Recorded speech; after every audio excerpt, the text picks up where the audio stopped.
Iolo, it's part of your patch, this Newport wetlands. I don't know it terribly well. What's its strength? Its strength is that it's unique. You're talking about Newport wetlands, you're talking about the Gwent levels here. It's a fantastic place, and in Welsh terms it genuinely is unique. It's an overused word, but it is unique. It's like a piece of Norfolk chucked down in southeast Wales. You have a mixture of habitats. You're on the edge of the Severn Estuary here, internationally important of course. You have hay meadows, you have wet meadows here, you have reens, these ditches, and they are full of amazing wildlife, especially botanically rich and rich in invertebrates as well, but also mammals and birds. So nationally important, jewel in our nature reserve crown without a shadow of a doubt, and yet unbelievably it's still under pressure. It's amazing, isn't it? You wouldn't think so, but yes it is, and it's under pressure idiotically from the Welsh Government itself. They want to build an M4 relief road. Okay, that in itself is debatable whether it's needed or not. Is it, hold on, relief road for the M4? They want to shift traffic off of the M4? They want to shift traffic off the M4 at the place called the Bryn Glas Tunnels, where it goes down to 2 lanes. I know that, I know those tunnels. There are bottlenecks there. Yeah. So their solution, and it's a 20th century solution to a 21st century problem, their solution is to carve a new M4 straight through the levels, destroy 4 sites of special scientific interest, destroy the habitats of otters and water voles, destroy the only nesting site for cranes in Wales after they came back after an absence of over 400 years, destroy it at a cost of over £3.3 billion. When, if you have to have a relief road, there are alternatives. They have gone for the most expensive and the most environmentally destructive of all of them. Why? Because they're idiots, is the simple answer. They are idiots. Basically, they're people, idiots. They are prehistoric, Chris. They are prehistoric in their outlook. There's talk of having trams. There's talk of upgrading the railway system. Wales is transport expert. An expert often used by the Welsh Assembly government has said, no, don't go for the option that you're pushing. There's a blue option, which is a lot cheaper, less than, I think it's £300 million, so it's a tenth of that cost. He has said go for that one. Welsh Government has said no.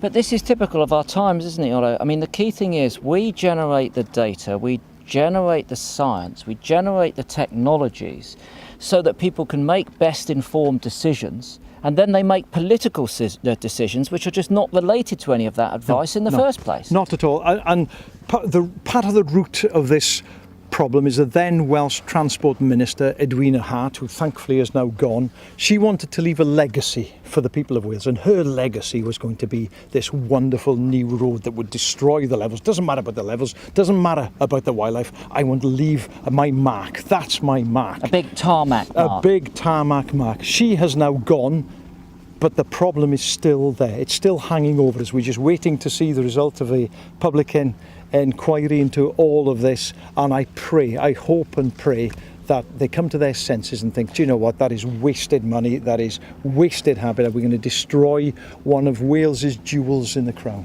But you know, the public inquiry would have been paid out of taxpayers' money It would have, yours and mine. On average, they cost at least 20 to 30 million pounds. Yeah, absolutely. And we've been quoted 3.3 billion. That was about 5 years ago. It's probably up over 4 billion now. Imagine what £4 billion could do for the environment. Imagine what £4 billion could do for education. You imagine what £4 billion could do for health.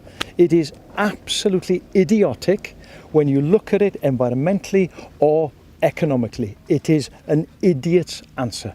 So why is it progressing? How has it got to this stage? And most importantly, I suppose, the last question there is, how are we going to stop it?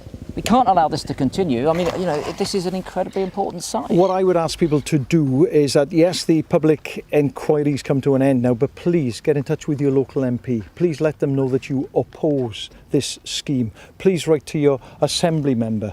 Let them know that you are opposed to this scheme. We all have to do whatever we can. The Gwent Wildlife Trust, the RSPB, they've been campaigning hard to get this thrown out. Unfortunately, it hasn't been. It's still being looked at. But I still hope and pray. Do you know what? I think we'll win this. I think the upwelling of opposition locally will sway people, and I think it'll be thrown out, as it should be. It's not just people who are living in Wales, though, is it? I mean, the UK it should be concerned about this. Europe should be concerned about this place, because these sorts of sites scattered across the UK and Europe are still rare. They're still tiny. We don't have that many really good, strong sites left, do we? No, not at all. And it's madness to think, that the levels here. If only I could take you around the levels. If only I had time to show you the levels, you would fall in love with it. There's a Welsh saying, it's lle I enaid gael llonydd, a place for the soul to find peace. And the levels is just that. You can walk out there, you won't see anyone else, you won't hear anything else. And you just take it all in. You might hear lapwing if you're lucky, you might hear curlew here, you might hear redshank here, you'll hear avocets here. And then you just go out there and you listen and you smell and you look. It's one of those special places. And you are right. I think the people of Britain have to say, listen, enough's enough. Enough's enough. We don't want any more of this. This isn't how we're doing. This is your doing. Politicians, this is your doing. It's not how we're doing, and we don't want it. When are the results due? We don't know. That we don't know. We were told they'll be due this autumn. Well, certainly before the end of the year. We'll wait and see. But there's still time. There's still time. Please, please, please let your MP, let your Assembly member, even if you're in England, even if you're in Scotland, Ireland, it doesn't matter. Let them know. Do you know what? I'm not happy about what's going on in Wales on the Gwent levels. Really not happy at all. It's power of the keyboard. The power of the keyboard. Power of the touchpad. Power of the pen. Absolutely. Absolutely, yeah. We've got to rise up, haven't we? We can't leave it to them any longer. They are not doing it. No, they're not. It comes down to us. That's the sad thing here in Wales, I think, is that the Welsh Government, as well as the UK Government and the Welsh body that's meant to look after our wildlife and natural resources, Wales, just isn't doing it anymore, and genuinely is not doing it. I speak to conservationists at the middle and lower level in this organisation constantly. They're unhappy. An internal survey that showed that fewer than 14% of them are happy with the way that they are being managed. It's not a good place to be. But this is part and parcel. This is part of public spending cuts, isn't it? Because all of these agencies, the Natural Resources Wales, Natural England, SNH in Scotland, cut. Yep. They've lost their good staff, and then the top level of people that have been put in there are, I would say, not fit for purpose. No, to be quite honest with you. No, absolutely, and we've seen that recently. There's been some resignations in Wales over various scandals recently, and I'm not surprised. It doesn't surprise me at all. They are incompetent.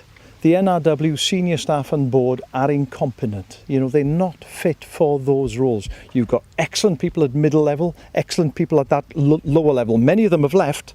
Others are desperate to leave. We must stop it before they do leave, because they're good people there. And if they're allowed to flourish, if they're allowed to develop, they'll do good things. But at the moment, it's not happening. We've got to invest, though, haven't we, as well? We've got to actually bite the bullet and say that these services cost money, and rather than drawing money out of them, we put money back into them, reshape the structure of them so they are fit for purpose, and critically, they've got to be independent from government. Yeah. They should be independent advisory bodies, providing government with information so that they can make best informed decisions.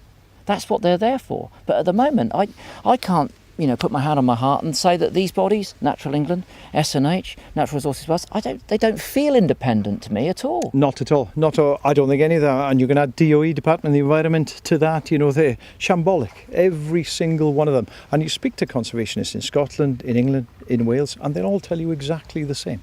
Exactly the same. I was out for a walk with a mate of mine the other day, and we were up in the mountains of North Wales, looking at over a beautiful scenery. You had the mountains, you had oak woodlands, you had lakes. It was shimmering, it was stunning. And he turned and said, it's a difficult time to be a conservationist, isn't it? And I thought, yeah, do you know what? You're right. It is a difficult time.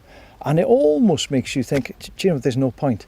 But there is a point. There is a point. I feel change is on the way, and that change is being driven by the people. I genuinely do. I think we'll win. It'll take some time, but I think we'll win all of these battles. Battles against governments, battle against government bodies, battle against developments like this, battle against scallop dredging in Cardigan Bay, all of it idiotic. But I think we'll win. I really do think we'll win. I think we'll win if we stand up and get on with it. I think if we sit back and moan about it, nothing's going to happen. I think we've got to that stage where, every single person that's got any care about any aspect of the environment, its habitats and its wildlife, needs to stand up and be counted. Self-empowerment is the most important thing. At the moment it's me, the minute it's you, it's we. The minute it's everyone, it's a lot of we. Yeah. And when you get a lot of we, your bladder bursts and you've got to do something about it. Yeah, biscuits, mate, is the answer. Biscuits.